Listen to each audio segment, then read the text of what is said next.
అయితే ఫస్ట్ మనము కేసీఆర్ చెప్పిన దాని ప్రకారము ఒకసారి తెలంగాణకు నెంబర్ వన్ విలన్ కాంగ్రెస్సే. ఇది ఎట్లనో ఒకసారి మాట్లాడదాం. 2 నిమిషాల్లో ఎక్స్ప్లెయిన్ చేస్తాం మిత్రులారా. నిజంగా కూడా తెలంగాణ రాష్ట్రాన్ని ఇవాళ తెలంగాణ రాష్ట్రంలో ఇంతమంది బిడ్డలు అమరులయ్యారంటే, ఇంతమంది జీవితాలు కోల్పోయారంటే దానికి కారణము ఇదే కాంగ్రెస్ పార్టీ. ఇది ఎలా మనం చెప్పే ముచ్చట కాదు, కేసీఆర్ చెప్పే ముచ్చట కాదు, తెలంగాణ సమాజం మొత్తం తెలిసే. ఎట్లనో మనం మాట్లాడుకుందాం. 1956 ఉన్నటువంటి రాష్ట్రాన్ని 1956లో తెలంగాణ హైదరాబాద్ స్టేట్ని దీన్ని తీసుకుపోయి అప్పటి ఆంధ్ర రాష్ట్రంతో కలిపి ఏపీగా మార్చింది ఇదే కాంగ్రెస్ పార్టీ.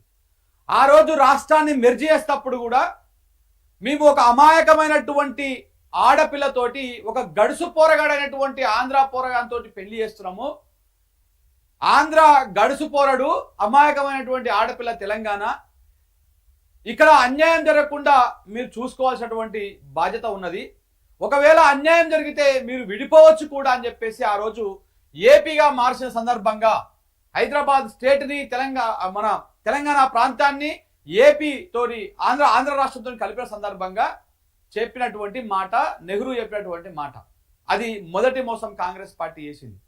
ఇందులో కూడా ఈ అప్పుడు హైదరాబాద్ స్టేట్ని ఏపీతోని కలుపుతున్న సందర్భంగా కూడా అక్కడ కూడా కొంతమంది పదవుల కోసం పెదవులు మూసుకొని తెలంగాణ హైదరాబాద్ రాష్ట్ర ప్రయోజనాలను పనంగా పెట్టి కేవలము వాళ్ళ పదవులు, వాళ్ళ ఆర్థిక ప్రయోజనాల కోసం మాత్రమే కొంతమంది పెదవులు మూసుకున్నారు. తెలంగాణ ద్రోహులే వాళ్ళు, మళ్ళా తెలంగాణ బిడ్డలే, కానీ వాళ్ళకు పార్టీ ప్రయోజనాలు, ఆర్థికంగా లేకపోతే పదవులు ఇవి మాత్రమే కళ్ళ ముంగల కనపడి అప్పుడు సపరేట్గా ఉన్నటువంటి రాష్ట్రాన్ని ఆంధ్ర రాష్ట్రంతో కలుపుతుంటే నోర్లు మూసుకొని కూసున్నారు. దాని తర్వాత ఉద్యమం స్టార్ట్ అయిపోయింది. అన్యాయం జరుగుతూ ఉంది, మనకు అన్యాయం జరుగుతూ ఉంది.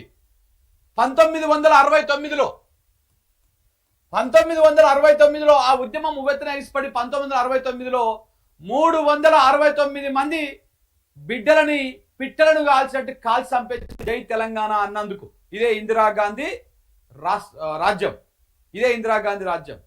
తెలంగాణ హైదరాబాద్ స్టేట్ని ఏపీతో కలిపింది ఇదే కాంగ్రెస్ పార్టీ.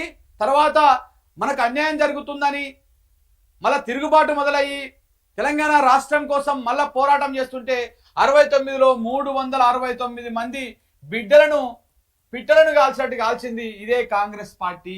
అందుకే కేసీఆర్ అన్నాడు, అప్పుడైనా ఇప్పుడైనా ఎప్పుడైనా తెలంగాణకు నెంబర్ 1 విలన్, తెలంగాణకు నెంబర్ 1 శత్రువు కాంగ్రెస్ పార్టీ.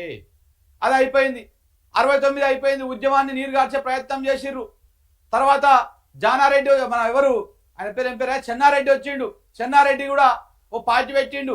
ఆ పార్టీ మీద కొంతమంది ఎంపీలు గెలిచిర్రు. ఆయన కూడా పదవుల కోసము పార్టీని తీసుకుపోయి మళ్ళీ కాంగ్రెస్ పార్టీలో విలీనం చేసిండు. వచ్చే తెలంగాణ రాష్ట్రాన్ని రాకుండా ఇదే కాంగ్రెస్ నాయకులు అడ్డుకున్నారు, ఇదే కాంగ్రెస్ పార్టీ అడ్డుకున్నది. అలా మరొకసారి కూడా తెలంగాణకు అన్యాయం జరిగింది. దాని తర్వాత మళ్ళా తెలంగాణ ఉద్యమం మలిదశతో పోరాటము పురుడు పోసుకున్నది. మలిదశ పోరాటం పురుడు పోసుకొని తెలంగాణ రాష్ట్ర ఏర్పాటే లక్ష్యంగా అంచెలంచెలుగా ఉద్యమము జరుగుతూ వచ్చింది. అప్పుడు కూడా ప్రతి చోట ఎక్కడ పడితే అక్కడ తెలంగాణ ఉద్యమాన్ని అణచివేసేటువంటి ప్రయత్నం చేసిర్రు. నా ఇంటర్వ్యూలో, న్యూస్ లైన్ చేసినటువంటి ఇంటర్వ్యూలో, అన్ఫిల్టర్డ్ ఇంటర్వ్యూలో ప్రొఫెసర్ గంటా చక్రపాణి గారు మాకు సుదీర్ఘమైనటువంటి ఇంటర్వ్యూ ఇచ్చారు. రెండు భాగాలుగా అప్లోడ్ చేసినాం, మీరు అందులో చూడండి. తెలంగాణ ఉద్యమాన్ని, తెలంగాణ వాదాన్ని వినపడకుండా అణచివేసినటువంటి వాళ్ళల్లో కాంగ్రెస్ పార్టీ, చంద్రబాబు నాయుడు, ఎన్టీఆర్ హయాంలో, చంద్రబాబు నాయుడు హయాంలో తెలంగాణ అనేటువంటి పదమే వినపడకుండా అణచివేసేటువంటి ప్రయత్నం చేసిర్రు. ఎవడైనా జై తెలంగాణ అన్నా, తెలంగాణ పదం వినిపించినా ఎక్కడికక్కడ అణచివేసేటువంటి కుట్ర చేసిర్రు. ఆ రకంగా ఇబ్బందులకు గురి చేసిర్రు. ఇవన్నీ కూడా మర్చిపోయేటువంటి గాయాలు కావి. తెలంగాణ రాష్ట్రం ఎదుర్కొన్నటువంటి మరుపురానటువంటి మర్చిపోలేటువంటి ఈ నెత్తుటి మరకలను ఎప్పటికీ మనం మర్చిపోలేము. సో కాబట్టి కాంగ్రెస్ పార్టీ, టీడీపీ పార్టీ తెలంగాణకి అప్పుడు శత్రువులే, ఇప్పుడు శత్రువులే, ఎప్పటికైనా శత్రువులే. ఇంకా టీడీపీ అంటే ఇక్కడ దుకాణం అయిపోయింది, ఒడిచిపోయింది ముచ్చట. దాంతో ఊది కాలేదు లేదు, పీరు లేచేది లేదు. తెలంగాణ ప్రజలు పోయికి వచ్చిర్రు.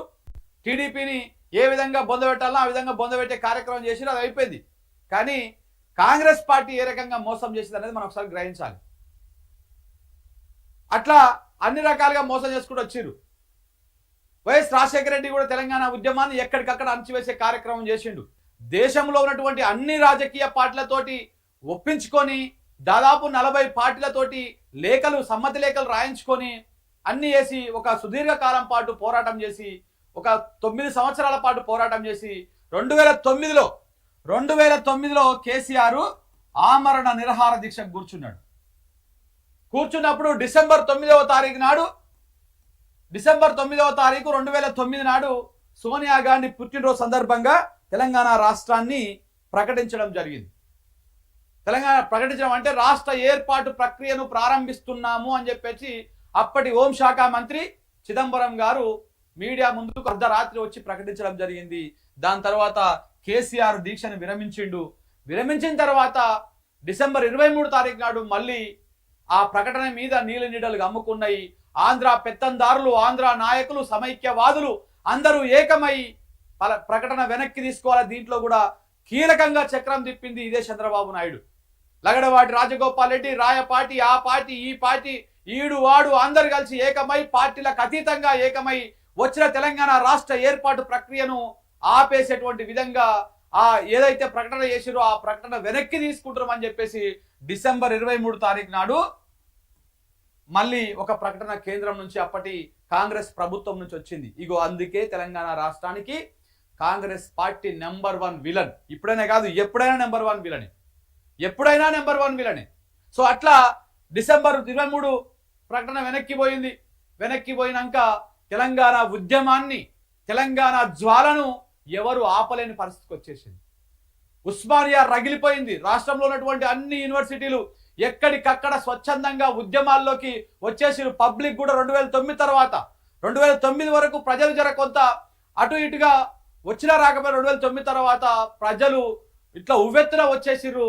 జై తెలంగాణ నినాదం ప్రజల్లోకి వెళ్ళిపోయింది, తారాస్థాయికి వెళ్ళిపోయింది, గ్రౌండ్ స్థాయికి వెళ్ళిపోయింది. ప్రతి ఒక్కరూ తెలంగాణ కావాల్సిందే, తెలంగాణ ఏర్పాటు చేయాల్సిందే అని చెప్పేసి ఒక బలమైనటువంటి సంకల్పం ఏర్పడింది.